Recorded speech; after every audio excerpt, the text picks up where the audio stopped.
안녕하세요. 저는 강북에 사는 40대 초반 여성입니다. 여러분들은 사랑을 믿으시나요? 뭔가 마음을 다 주었던 사람에게 배신을 당한 적이 혹시 있으신가요? 이 사연을 보내기까지 정말 몇 번이고 망설였지만 다들 저와 같은 일을 절대 겪지 마시라는 마음으로 용기 내서 사연을 보내게 됐네요. 학창 시절에 저는 공부를 열심히 하는 학생이었습니다. 어릴 때부터 법조계 쪽 일을 하는 것이 꿈이었거든요. 부모님들도 딸이 열심히 공부하니 당연히 지지해 주셨고, 저는 그렇게 열심히 공부해서 목표였던 대학에서 법학을 전공하게 되었습니다. 그리고 저는 대학에서 한 남자를 만나게 되었어요. 그 사람은 저와 같은 과 선배였는데, 같은 과 동기들이랑 외식하러 갔다가 같은 식당에서 합석을 하게 되어 첫 만남을 갖게 되었죠. 복학생이라 저보다 나이는 조금 많았고요. 고등학교 시절부터 공부만 하고 다른 건 신경 쓸 겨를이 없었던 저는 연애 경험이라고는 전무한 상태였습니다. 그래서 동기 남자애들 대하는 것도 적응 기간이 필요했었고요. 그 남자는 저에게 먼저 호감을 보이면서 다가왔었고, 다정하고 따뜻하게 저를 배려하는 말투로 대화를 이끌어 나갔습니다. 제가 경험이 한 번이라도 있었다면 어땠을지 모르겠습니다만, 아무튼 좋게 말하면 순진했고 나쁘게 말하면 물러 터졌던 저는 말 그대로 남자와의 대화에 빨려들듯이 스며들어갔어요. 먼저 연락처를 물어본 것도 그 남자였고, 정말 누가 봐도 저와 사귀고 싶다는 듯이 계속 대시를 하더라고요. 주위 동기들도 저에게 잘해보라고 지지를 해줬고, 저는 그렇게 그 사람을 처음 만나고 몇 달 안 되어서 연애를 하게 되었습니다. 그때가 저 대학교 3학년 때였어요. 그 사람은 이미 사법시험 1차를 붙고 2차를 준비하고 있었고요. 군복무도 끝난 상태여서 이제 정말 변호사 될 일만 남았었어요. 그런 모습이 제게는 더욱 멋있어 보이고 동경의 대상이었습니다. 자기 공부만 하던 제가 남자친구의 시험 뒷바라지 하느라 과제를 제출 못한 적도 있을 정도로 저는 그 남자를 사랑했었어요. 그 사람이 잘 되는 게 곧 내가 잘 되는 거라고 생각했고, 그 사람과의 미래에는 무조건 내가 함께 할 거라고 생각했으니까요. 그 사람은 시험에 붙고 신참내기 변호사로 일을 시작했습니다. 제가 합격한 것처럼 정말 행복해하면서 기뻐하고, 서툰 솜씨로 엄마를 달달 볶아가면서 밤새 온갖 반찬들을 만들어서 집으로 갔고, 가서는 축하의 상을 차려줬어요. 그 사람도 내가 열심히 일해서 너도 잘 되고 우리 꼭 결혼하자 라고 말했고, 저는 이제 행복할 일만 남았다고 생각했죠. 학점이 채워지자마자 저도 사법시험 1차에 응시했고 합격했습니다. 2차는 훨씬 더 어렵다는 걸 잘 알고 있었지만, 그래도 저는 열심히 할 자신이 있었고 그럴 예정이었습니다. 변호사는 제 오랜 꿈이기도 했으니까요. 하지만 저의 계획은 한순간에 물거품이 되었습니다. 바로 저의 갑작스러운 임신 때문이었죠. 졸업하기도 전이었고 2차 시험을 준비하고 있던 상황에서 저는 너무도 당황했습니다. 한편으로는 사랑하는 그 사람과의 사이에서 생긴 낙이라는 생각으로 기쁘기도 했지만 마냥 행복할 수는 없는 상황이었어요. 임신 4주라는 이야기를 들었을 때 감정에 아직도 생각이 나네요. 그런데 그 사람은 너무도 자연스럽게 우리 그럼 결혼해야 하겠네 라고 일을 진행시키더라고요. 물론 처음에 임신 소식을 알렸을 때는 당황하긴 했지만 바로 기뻐하는 기색을 드러냈고, 난 어차피 너랑 결혼할 생각이었는데 우리 아기까지 가져줘서 너무 고마워 라면서 임신 소식을 반가워하더군요. 1년이 넘게 만나는 사람이 있다는 건 아셨는데 정식으로 부모님께 소개는 처음이었습니다. 그런데 그게 임신과 결혼이었으니 부모님은 난리가 나셨죠. 당연한 반응이라고 예상을 했었어요. 아빠는 아무리 변호사라지만 이제 갓 변호사가 된 건데 어떻게 책임지려고 그러나? 하며 그 사람에게 물었고, 그 사람은 지금 로펌들의 이력서 넣으며 구직하고 있습니다. 조만간 자리 얻을 수 있을 거고, 제가 아기랑 선이 다 책임지겠습니다. 결혼 허락해 주세요. 라고 말했죠. 그 사람이 돌아가고 나서 엄마와 아빠와 저는 대화를 나누었어요. 엄마는 지금 2차 준비하고 있는 게 아깝긴 하지만 애 아빠 되는 사람이 책임지겠다고 하는 마당에 지우는 것도 아닌 것 같다 라고 하셨고, 사업을 하셨던 아빠는 그래도 지금 여기서 네 꿈을 멈추면 나중에 다시 시작하는 게 어렵지 않겠니? 아빠는 무조건 네 의견 따를 거다 라고 하시며 올바른 선택을 하라고 하셨습니다. 저는 제 꿈을 굉장히 소중하게 생각하고 있었는데 그때 철없던 저는 제 실질적인 첫사랑이나 다름없던 그 사람을 정말 사랑하고 있었나 봐요. 아니, 앞으로 보고 뒤로 봐도 미친 듯이 사랑하고 있었죠. 아빠의 말에 바로 그 남자와 결혼하고 아기나 잘 키우겠다고 했으니까요. 저희 쪽에 허락을 받자마자 바로 그 남자의 집에도 인사를 하러 갔습니다. 아버지께서는 지병으로 일찍 돌아가시고 어머님을 만나 뵙게 되었어요. 사실 처음부터 저를 보시는 시선이 곱지는 않다는 걸 느끼긴 했습니다. 이제 시작이지만 어쨌든 자기 아들은 변호사 이름 달고 있는데 저는 이제 1차 붙은 학생에 불과했으니까요. 어쨌든 애를 가졌다니까 태교에 집중해야겠네. 그럼 결혼식도 미뤄야겠다. 식은 나중에 애 낳고 천천히 올리던가 하고 일단은 혼인신고만 해. 그리고 지금 우리도 결혼 자금을 대줄 여유가 없으니까 당분간 우리 아들 로펌 들어갈 때까지만 집에 들어와서 살아야겠다. 제 얼굴은 제대로 보지도 않으시고 어쩔 수 없이 일 처리하는 듯한 모습으로 앞으로의 일을 술술 얘기하시는 어머님 앞에서 저는 그저 잘 보여야겠다는 생각뿐이었어요. 지금 생각해보면 그렇게 공부한 게 다 헛된 거라는 생각이 들 정도로 저는 사람 대할 때 완급 조절을 배우지 못했었네요. 공부는 안 할 거지? 너 우리 아들 애 가져놓고 공부 더 하고 시험 준비해서 잘못되면 큰일 나니까 일단 나중에 애 좀 키우고 다시 시작하더라도 지금은 그만둬라. 그래 선이야. 지금은 우리 아기가 더 중요하잖아. 휴학 신청하고 지금 출산 준비만 잘하자. 우리 아기 낳고 결혼식도 예쁘게 하고 너도 다시 공부 시작해서 맞벌이 하면서 키우면 되지. 남편과 어머님이 동시에 그렇게 말하니 저는 그렇게 알겠다고 대답했어요. 상견례 때도 어머님은 저에게 한 말 그대로 저희 부모님에게 말씀하셨고 엄마 아빠는 마냥 속이 편하지는 않으셨지만 임신 중에 결혼식과 공부를 동시에 하는 게 무리라는 건 동의를 하셨기 때문에 별다른 말씀은 하지 않으셨습니다. 저는 그렇게 학교 동기들에게도 놀라움을 안기고 휴학 신청을 한 후 유부녀이자 아기 엄마가 되어서 그 사람의 집으로 들어갔습니다. 이젠 남편이 된 그 사람과 시어머니와 함께 살게 되었죠. 처음에 들어가자마자 어머님은 저를 가만두지 않으셨어요. 설거지해라, 청소해라, 빨래해라 라는 건 기본이었고 로펌에 면접 보러 다니고 구직하는 남편을 위해 아침밥은 아내가 차려야 한다고 하시며 제게 다 시키셨습니다. 그리고 저보다 일찍 일어나셔서 제가 만든 반찬이나 국물 맛을 보며 평가하셨고요. 아우 짜, 너 제대로 한 거 맞니? 아니 요즘은 그 인터넷이고 뭐고 다 찾아보면 만드는 방법이 천진데 맛이 왜 이래? 외동딸이라고 곱게 자랐다고 그러니? 요즘은 그게 핑계거리가 안 돼. 오히려 혼자면 엄마 아빠가 뭐 하나라도 더 많이 가르쳐줬을 줄 알았는데 우리 아들은 이거 싫어해. 연애하는 동안 그것도 몰랐니?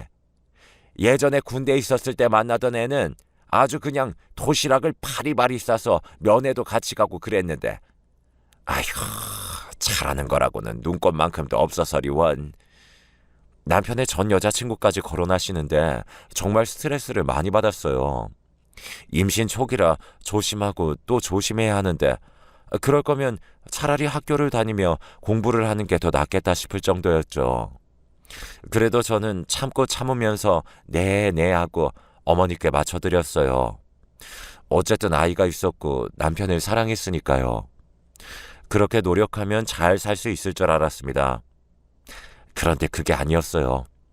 우선 남편의 일자리는 생각만큼 구해지지 않았고 남편은 그 스트레스인지 술을 많이 마셨습니다.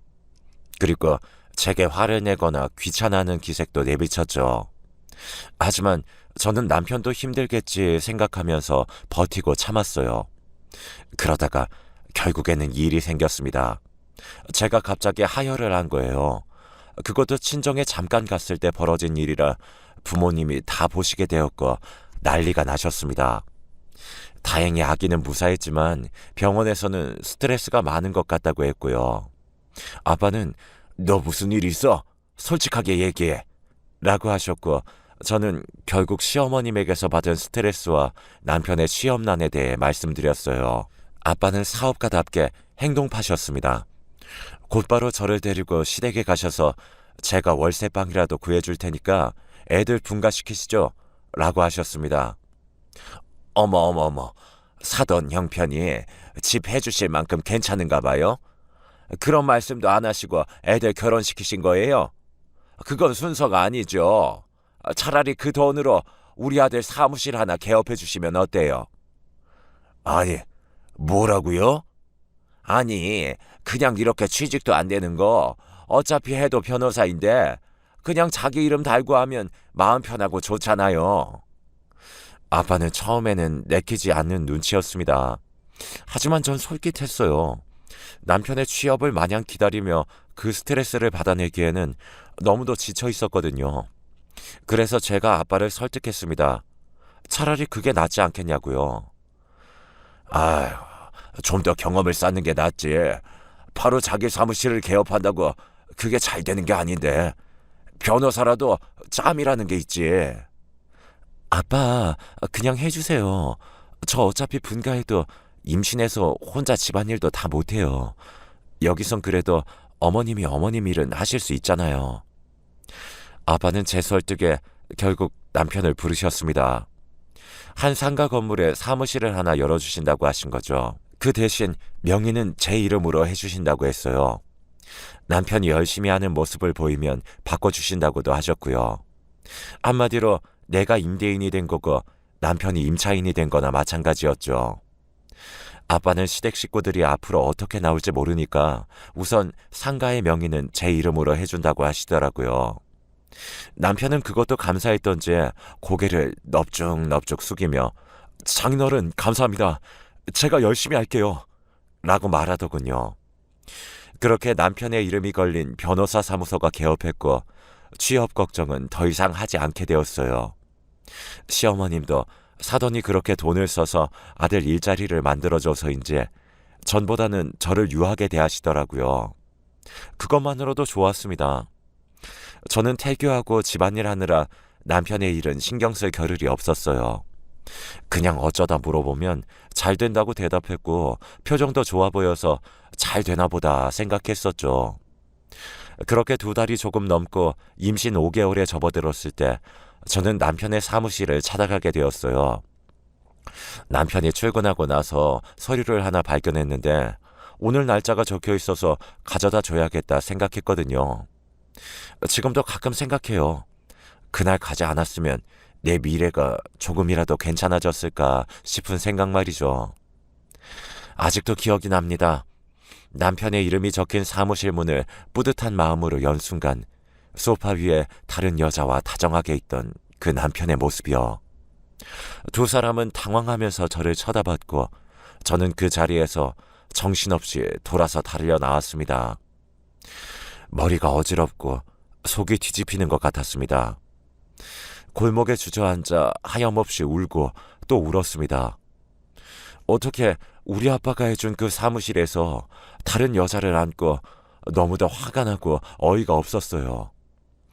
대학교 때부터 나만 보던 그 사람이 아닌 것 같았습니다. 그렇게 계속 울다가 어느 순간 배에 번개가 치는 듯한 통증이 느껴졌어요.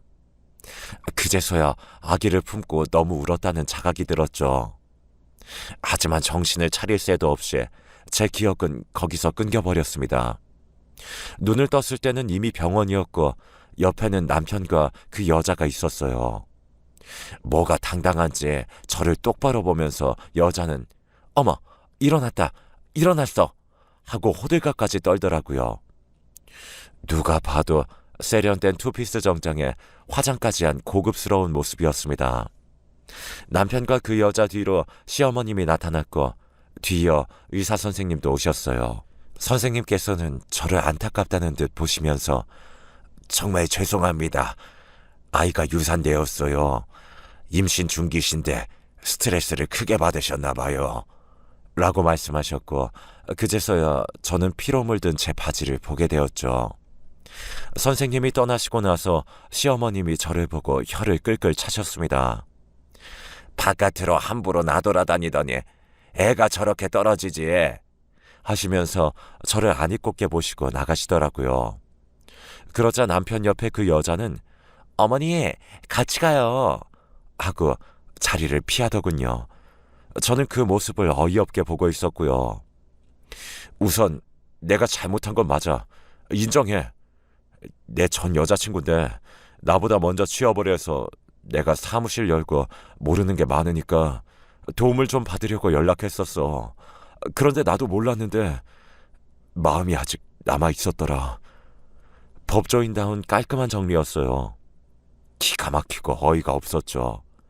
지금 자기 자식이 죽었는데 자기는 전 연인과의 미래에 대한 변명이나 저렇게 하고 있었으니까요. 내 꿈까지 포기하며 임신하고 결혼했고 아빠 돈까지 쓰며 그를 지지했는데 돌아온 건 배신이었어요. 그리고 계속 지켜보니까 시어머님은 저보다 더 그 여자를 며느리 대접하고 계시더라고요. 어차피 우리 결혼은 아이 때문이잖아. 여기서 이혼하는 게 너한테도 좋을 거야. 살인 충동이라는 걸 그때 처음으로 알았습니다. 뺨이라도 치고 머리를 잡고 흔들고 싶었지만 몸에 힘이 하나도 없었어요.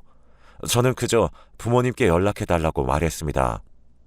남편은 순순히 부모님께 연락해 주었고 일의 경위를 설명했습니다.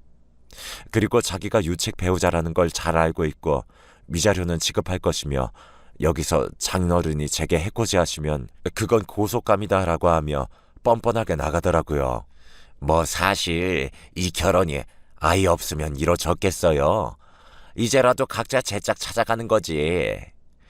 엄마는 시어머님의 그 말을 듣고 당장이라도 머리채를 잡으려고 하셨는데 옆에 있던 남자 간호사가 말려서 그러시지 못했어요. 그저 저를 안고 우셨죠.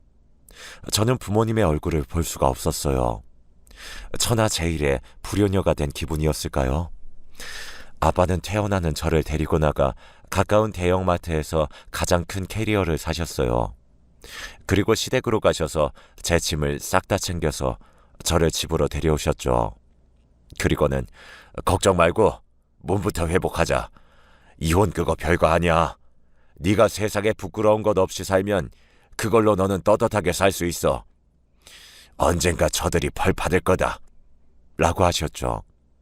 그리고 저는 그날 밤 혼자 술을 드시면서 엄마 앞에서 우시는 아빠를 보고는 피눈물을 삼켰습니다. 그 후로 아빠는 변호사를 알아보시면서 누워있는 저 대신 모든 소송을 진행하셨고요. 저는 그런 아빠를 보며 내가 얼른 기운을 차려야지 하고 생각했어요. 그런데 슬픈 일은 한꺼번에 오는 것인지 아빠가 한 달이 조금 안 되어 돌아가셨습니다. 갑작스러운 심장마비였어요. 평소에도 지병이 있으시긴 했는데 그렇게 갑자기 돌아가시니 죽고만 싶은 심정이었습니다. 병원에서 심장마비는 누구에게나 갑자기 올 수 있는 거라고 했지만 저는 마치 저 때문에 마음고생하셔서 그런 거라는 죄책감을 지울 수가 없었습니다. 장례식장 지키고 발인할 때까지 대체 몇 번이나 울다가 탈진했는지 모릅니다.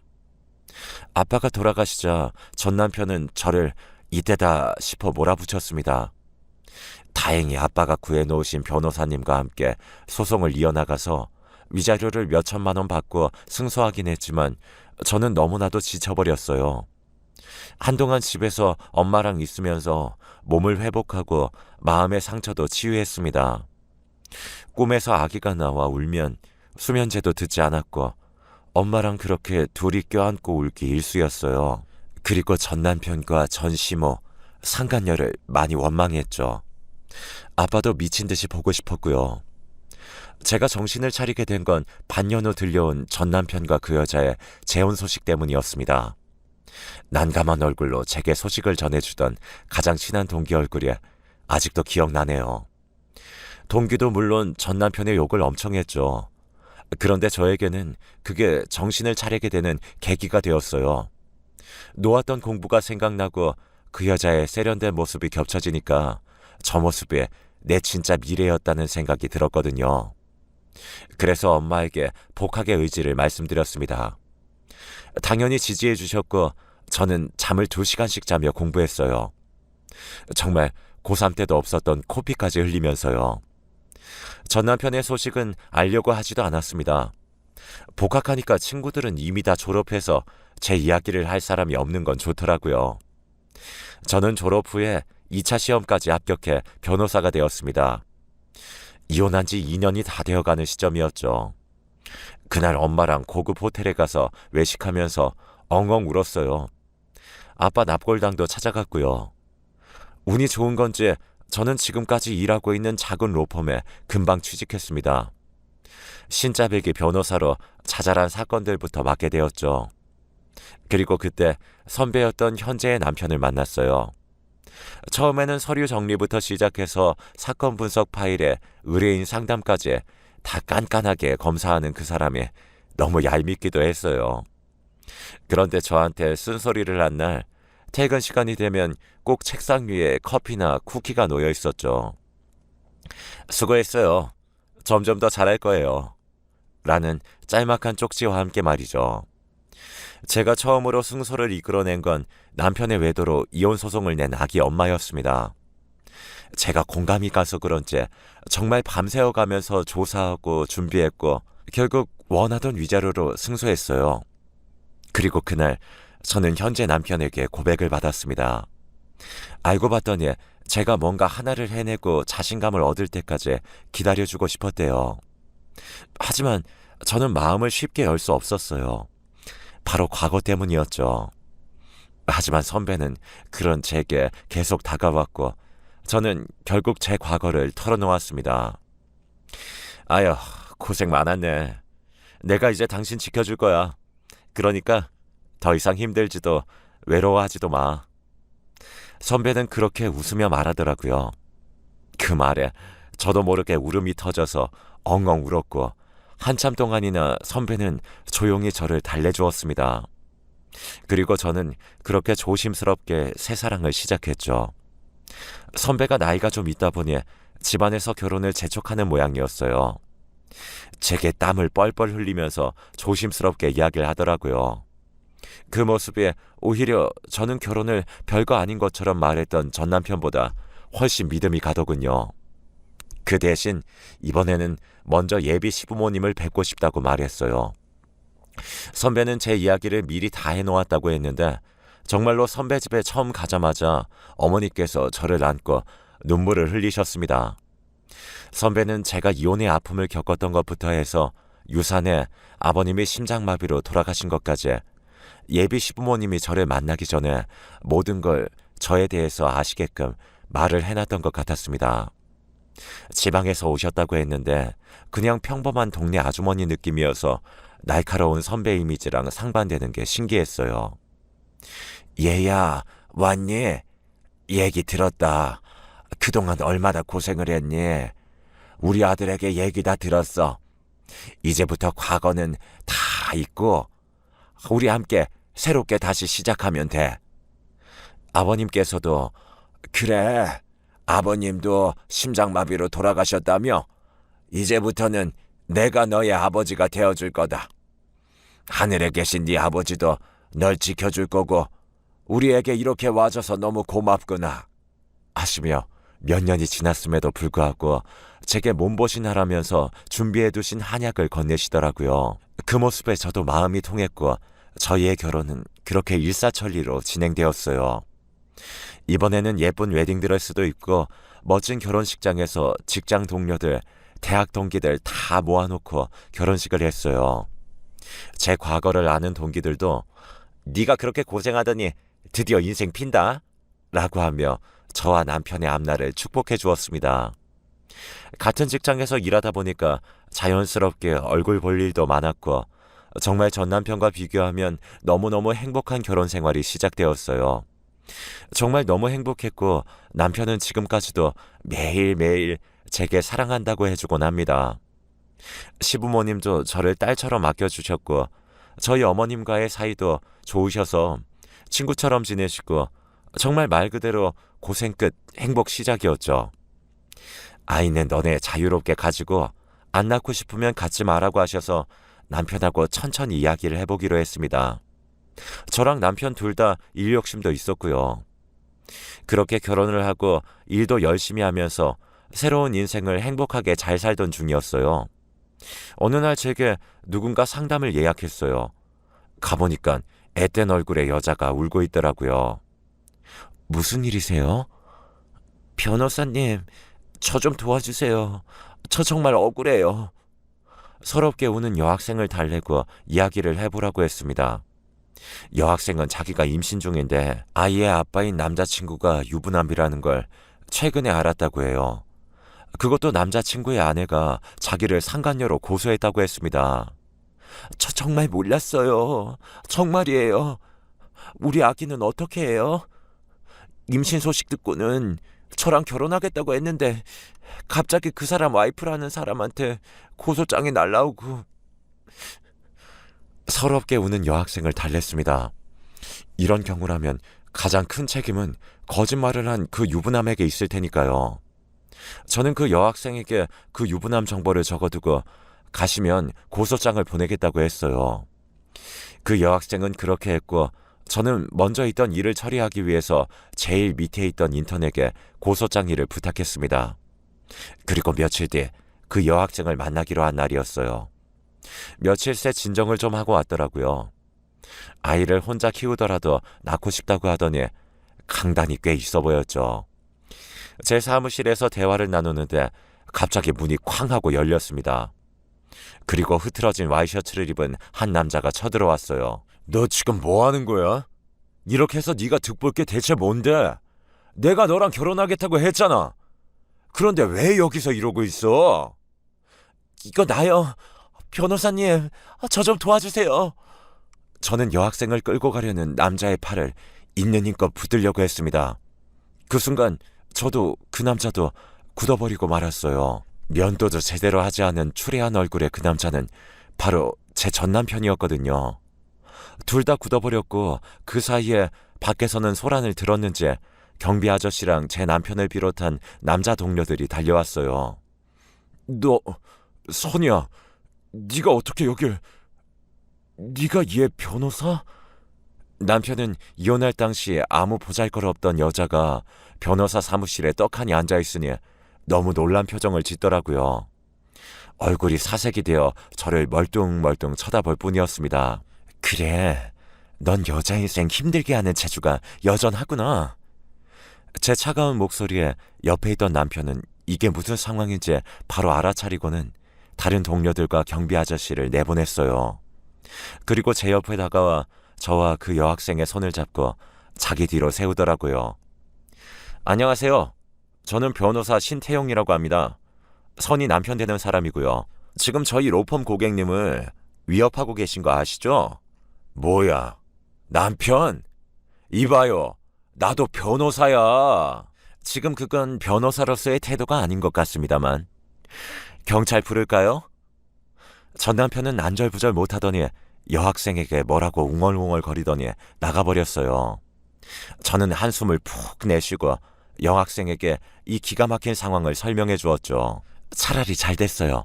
내가 법정에서 증언해 줄게요. 저 사람이 나한테 과거에 어떤 인간이었는지, 그런 판사님도 학생이 꽃뱀이 아니라는 것에 확신이 생기겠죠. 그러셔도 괜찮을까요? 변호사님의 아픈 기억을... 제 아기는 죽었지만 학생의 아기는 아직 살 수 있으니까요. 그렇게 저는 그 사건을 그대로 진행하기로 했습니다. 제가 중심적으로 밀고 간 건 혼인 빙자 사기와 양육비였어요. 여자 인생을 송두리째 망가뜨린 그런 인간에게 어떻게든 죄를 주기 위해 더 신경 썼고 뭐 하나 빠진 게 없는지 신경을 썼습니다.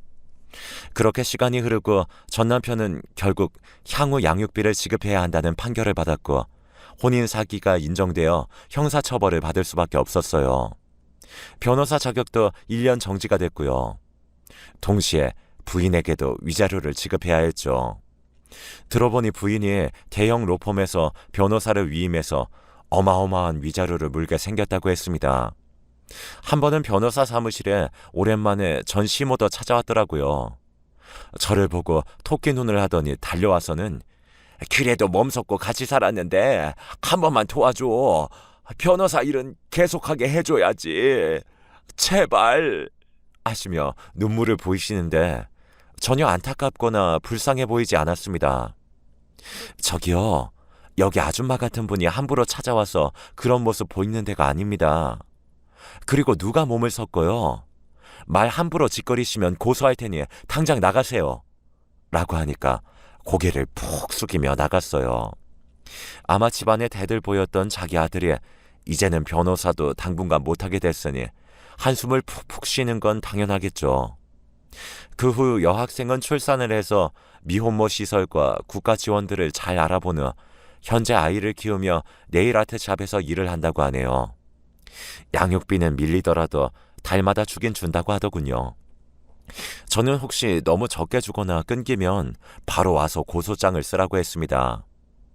동기들을 통해 소식을 간간히 들은 전 남편은 완전히 패인 그 자체가 되었다고 합니다.